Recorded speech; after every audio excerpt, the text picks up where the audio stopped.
ಶಿಕ್ಷಕರ ಸೇವಾ ಮನೋಭಾವ, ಸ್ಥಳೀಯರ ಸಹಕಾರ, ಮಕ್ಕಳಲ್ಲಿ ಕಲಿಯುವ ಹುಮ್ಮಸ್ಸು ಇಷ್ಟಿದ್ದರೆ ಸಾಕು ಯಾವುದೇ ಸರ್ಕಾರಿ ಶಾಲೆಯನ್ನು ಖಾಸಗಿ ಶಾಲೆಗಳಿಗೆ ಸೆಡ್ಡು ಹೊಡೆಯುವಂತೆ ಅಭಿವೃದ್ಧಿ ಪಡಿಸಬಹುದು.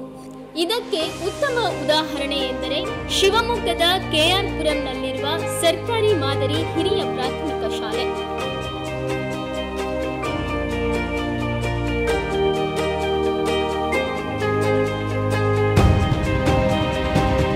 ಸಾವಿರದ 1935ರಲ್ಲಿ ಆರಂಭವಾದ ಈ ಶಾಲೆಯಲ್ಲಿ ಕೇವಲ 10 ರಿಂದ 12 ವಿದ್ಯಾರ್ಥಿಗಳು ವಿದ್ಯಾಭ್ಯಾಸ ಮಾಡುತ್ತಿದ್ದರು. ಕಾಲಕ್ರಮೇಣ ಶಾಲೆಯ ಕಟ್ಟಡ ಹಾಗೂ ವ್ಯವಸ್ಥೆಯ ಹಿನ್ನೆಲೆಯಲ್ಲಿ ವಿದ್ಯಾರ್ಥಿಗಳು ಬೇರೆಡೆಗೆ ವಿದ್ಯಾಭ್ಯಾಸಕ್ಕಾಗಿ ತೆರಳಿದರು.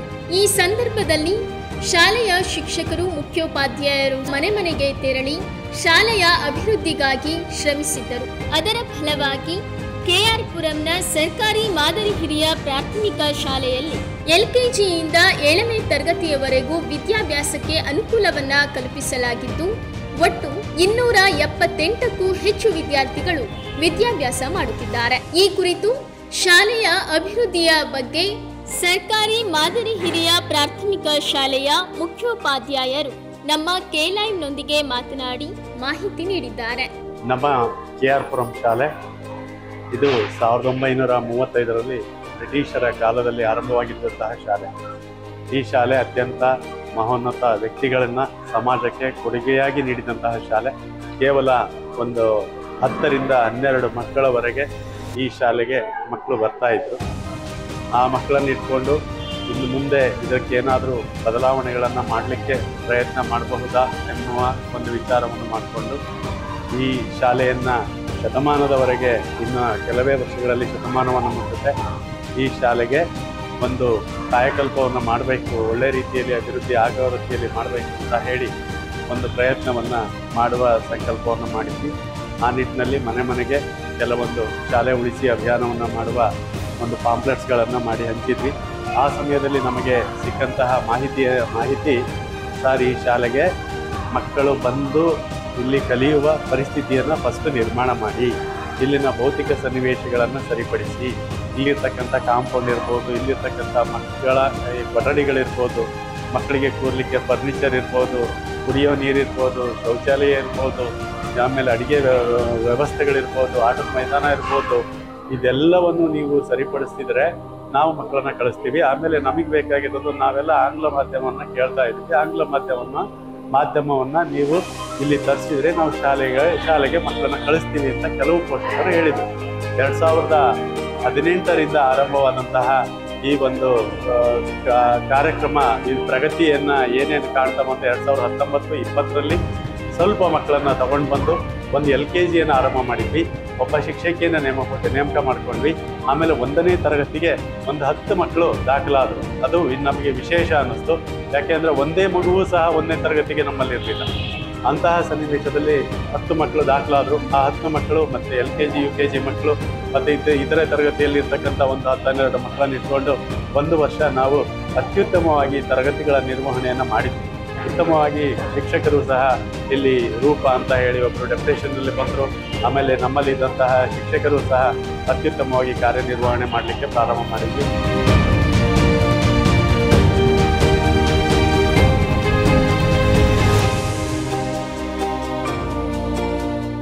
ಜಿಲ್ಲಾ ಪಂಚಾಯತ್ ಸಹಾಯದಿಂದ ಶಾಲೆಯ ಕೊಠಡಿ ಮತ್ತು ಕಟ್ಟಡಗಳನ್ನು ದುರಸ್ತಿ ಮಾಡಲಾಯಿತು.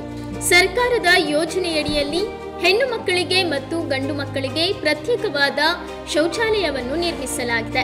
ಹೀಗೆ ಮುಚ್ಚುವ ಹಂತಕ್ಕೆ ತಲುಪಿದ್ದ ಶಾಲೆಯು ಇಂದು ಅಭಿವೃದ್ಧಿ ಪಥದತ್ತ ನಡೆಯುತ್ತಾ ಅನೇಕ ವಿದ್ಯಾರ್ಥಿಗಳ ಬಾಳಿಗೆ ಬೆಳಕಾಗಿದೆ. ಒಂದು ಶಿಸ್ತುಬದ್ಧವಾದ ಶಾಲೆಯನ್ನು ಮಾಡಿದಾಗ ಅಲ್ಲಿ ಪೋಷಕರು ತಾನಾಗೆ ಈ ಶಾಲೆ ಏನೋ ಬದಲಾವಣೆ ಆಗ್ತಾ ಇದೆ ಅನ್ನುವ ಗಾಳಿ ಬೀಸ್ತು. ಆ ನಿಟ್ಟಿನಲ್ಲಿ ಅದೇ ಸಮಯಕ್ಕೆ ನಮಗೆ KS ಈಶ್ವರಪ್ಪ ಸರ್ ಅವರು ಶಾಲೆಗೆ ಬಂದು ಇದಕ್ಕೆ ಏನೇನು ಬದಲಾವಣೆಗೆ ಬೇಕು, ಇದಕ್ಕೆ ಬೇಕಾಗಿರ್ತಕ್ಕಂಥ ಎಲ್ಲ ವ್ಯವಸ್ಥೆಗಳನ್ನು ಮಾಡಿಕೊಡ್ತೀನಿ ಅಂತ ಹೇಳಿ ಒಂದು ವ್ಯವಸ್ಥೆಯನ್ನು ಮಾಡಿಕೊಟ್ರು. KMV ಸಂಸ್ಥೆ ಹೈದರಾಬಾದ್ ಇವರಿಗೆ ತಿಳಿಸಿ ಏನೇನು ಈ ಶಾಲೆಗೆ ಅಗತ್ಯ ಇದೆ ಅದೆಲ್ಲವನ್ನು ಮಾಡಿಕೊಡಿ ಅಂತ ಹೇಳಿದರು. ಆ ನಿಟ್ಟಿನಲ್ಲಿ ಎತ್ತರವಾಗಿರ್ತಕ್ಕಂಥ ಕಾಂಪೌಂಡನ್ನು ಮಾಡಿದರು, ಆಟದ ಮೈದಾನವನ್ನು ಮಾಡಿದರು, ಶೌಚಾಲಯದ ಆಧುನೀಕರಣವನ್ನು ಮಾಡಿದರು. ಆಮೇಲೆ ಒಂದು ದೊಡ್ಡದಾಗಿರ್ತಕ್ಕಂಥ ಮೇಲೆ ಹಾಲನ್ನು ಮಾಡಿದರು. ಯಾವುದೇ ಕೊಠಡಿಗಳು ಸೋರದಂತೆ ಆ ಎಲ್ಲ ಕೊಠಡಿಗಳಿಗೂ ಸಹ ಒಂದು ಶೀಟ್ಗಳನ್ನು ಹಾಕಿ ಸರಿಪಡಿಸಿದರು. ನಂತರ ಈ ಶಾಲೆಯಲ್ಲಿ ಹಂತ ಹಂತವಾಗಿ ಮಕ್ಕಳ ಬೆಳವಣಿಗೆ ಆಗ್ತಾ ಹೋಯಿತು. ಇವಾಗ ನಮ್ಮ ಶಾಲೆಯಲ್ಲಿ ಹಿಂದಿನ ವರ್ಷ DMC ಶಾಲೆಯಾಗಿ ಇದರಲ್ಲಿ ಒಂದು ಹೆಸರನ್ನು ಪಡೀತು. ನಂತರದಲ್ಲಿ ಇದುವರೆಗೆ ಇವಾಗ ನಮ್ಮಲ್ಲಿ LKGಯಿಂದ 7ನೇ ತರಗತಿಯವರೆಗೆ 278 ವಿದ್ಯಾರ್ಥಿಗಳಿದ್ದಾರೆ.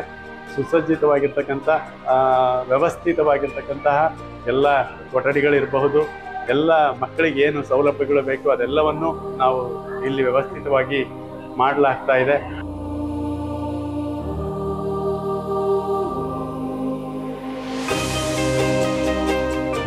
ಈ ಬಗ್ಗೆ ಮಹಾನಗರ ಪಾಲಿಕೆ ಮಾಜಿ ಮೇಯರ್ ಸುನೀತಾ ಅಣ್ಣಪ್ಪ ಅವರು ಮಾತನಾಡಿದ್ದಾರೆ. 2018ರಿಂದ ಇದು ನಮಗೆ ಈ ವ್ಯಾಪ್ತಿ ನಮಗೆ ಸೇರಕ್ಕೆ ಹಿಡಿತು.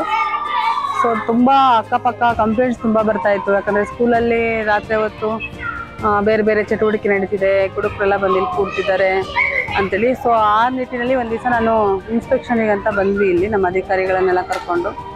ಆ ಸಂದರ್ಭದಲ್ಲಿ ನನಗೆ ಅತ್ಯಂತ ನೋವು ತಂದಿರ್ತಕ್ಕಂಥದ್ದು ಬರೀ 7 ಜನ ಇಡೀ ಸ್ಕೂಲಲ್ಲಿ ಇಷ್ಟು ದೊಡ್ಡ ಪ್ರಾಪರ್ಟಿ ಇದೆ, ಇಷ್ಟು ಒಳ್ಳೆ ಗೌರ್ಮೆಂಟ್ ಸ್ಕೂಲಲ್ಲಿ ಬರೀ 7 ಜನ ಇದ್ದರು. ಸೊ ಇದು ಯಾಕೆ 7 ಜನ ಅದು ಇದೆಲ್ಲ ನೋಡ್ತಾ ಹೋದಾಗ ಬಿಲ್ಡಿಂಗ್ ಬೀಳ್ತಾ ಇದೆ, ಹಾಗಾಗಿ ಇಲ್ಲಿ ಮಕ್ಕಳನ್ನೆಲ್ಲ ಬಿಡೋಕ್ಕೆ ಪೇರೆಂಟ್ಸ್ ಹೆದರುತ್ತಿದ್ದಾರೆ. ಮತ್ತೊಂದು ತುಂಬ ಪೇರೆಂಟ್ಸ್ ಕೈಗಳಿಗೆ ನಾನು ಕೇಳಿದಾಗ ಇಲ್ಲ ನಮಗೆ ಇಂಗ್ಲೀಷ್ ಮೀಡಿಯಮ್ ಬೇಕು ಅಂತೇಳಿ ನಾವು ಸೇರಿಸ್ತಾ ಇದ್ದೀವಿ.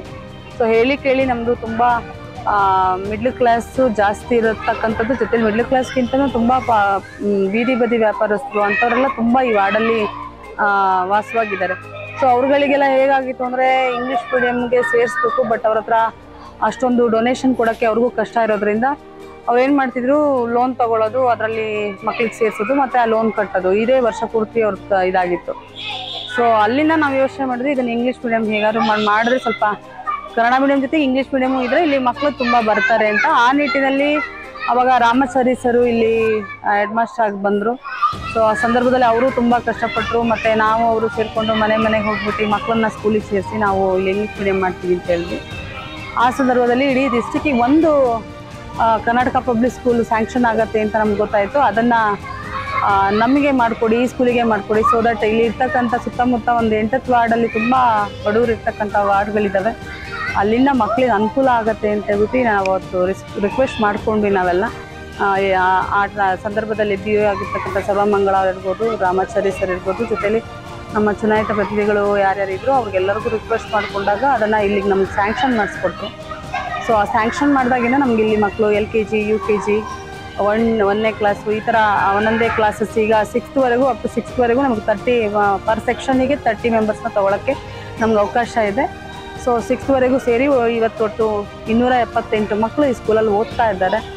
ಸೊ ಒಂದಿಷ್ಟು ಬಿಲ್ಡಿಂಗಿಗೆ ಏನು ನೀರು ಸೋರ್ತಾ ಇತ್ತು ಅದಕ್ಕೊಂದೆಲ್ಲ ಒಂದಿಷ್ಟು ವ್ಯವಸ್ಥೆಗಳನ್ನು ಮಾಡ್ಕೊಂಡ್ವಿ ನಾವು.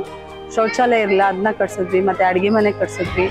ಒಂದು ಅಂಗನವಾಡಿ ಕೂಡ ಇಲ್ಲಿಗೆ ಸ್ಯಾಂಕ್ಷನ್ ಮಾಡಿಸ್ಕೊಂಡ್ವಿ. ಯಾಕಂದರೆ LKG, UKG ಇಲ್ಲೇ ಇರೋದ್ರಿಂದ ಅಂಗನವಾಡಿಗೆ ಬರೋ ಮಕ್ಕಳು ಅಲ್ಲಿಂದ ಇಲ್ಲಿಗೆ ಶಿಫ್ಟ್ ಆಗ್ತಾರೆ ಅನ್ನೋ ಒಂದು ಉದ್ದೇಶದಿಂದ ಟೋಟಲಿ ಎಲ್ಲರ ಒಂದಿಷ್ಟು ಶ್ರಮದಿಂದ ಮತ್ತು ಪೇರೆಂಟ್ಸಿಗೆ ನಾನು ಧನ್ಯವಾದ ಹೇಳ್ತೀನಿ. ನಾವು ಹೋಗಿ ರಿಕ್ವೆಸ್ಟ್ ಮಾಡಿಕೊಂಡಾಗ ನಮ್ಮ ಮೇಲೆ ನಂಬಿಕೆ ಇರ್ತಿತ್ತು, ಈ ಸ್ಕೂಲಿಗೆ ಸೇರಿಸಿದ್ದಾರೆ. ಹಾಗಾಗಿ ಇವತ್ತು ಇಷ್ಟೊಂದು ಮಕ್ಕಳು ಇಲ್ಲಿ ಓದೋಕ್ಕೆ ನಮ್ಗೆ ಸಹಾಯಕ ಆಗಿದೆ. ಹಾಗಾಗಿ ನಾನೊಬ್ಬ ಚುನಾಯಿತ ಪ್ರತಿನಿಧಿಯಾಗಿ ಹೇಳೋದೇನೆಂದರೆ ಎಲ್ಲ ವಾರ್ಡ್ಗಳಲ್ಲೂ ಗೌರ್ಮೆಂಟ್ ಸ್ಕೂಲ್ಗಳಿದೆ, ಅದನ್ನು ಉಳಿಸಿದ್ರೆ ಅಲ್ಲಿರ್ತಕ್ಕಂಥ ಸ್ಥಳೀಯರಿಗೆ, ಅಲ್ಲಿರ್ತಕ್ಕಂಥ ಮಕ್ಕಳಿಗೆ ತುಂಬ ಅನುಕೂಲ ಆಗತ್ತೆ. ಹಾಗಾಗಿ ಗೌರ್ಮೆಂಟ್ ಶಾಲೆಯನ್ನು ನಾವು ಉಳಿಸ್ಬೇಕು ಮತ್ತು ಬೆಳೆಸಬೇಕು ಅನ್ನೋದು ನನ್ನ ಉದ್ದೇಶ.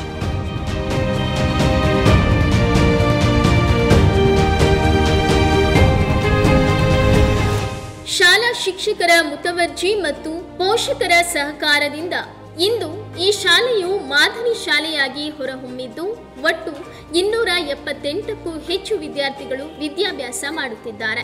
ಶಾಲೆಗೆ ಮರುಜೀವ ಕೊಟ್ಟು ಶಾಲೆಯ ಅಭಿವೃದ್ಧಿಗೆ ಶ್ರಮಿಸಿದ ಮುಖ್ಯೋಪಾಧ್ಯಾಯರು ಮತ್ತು ಶಿಕ್ಷಕರನ್ನ ಇದೀಗ ಸ್ಥಳೀಯರು ಕೊಂಡಾಡಿದ್ದಾರೆ.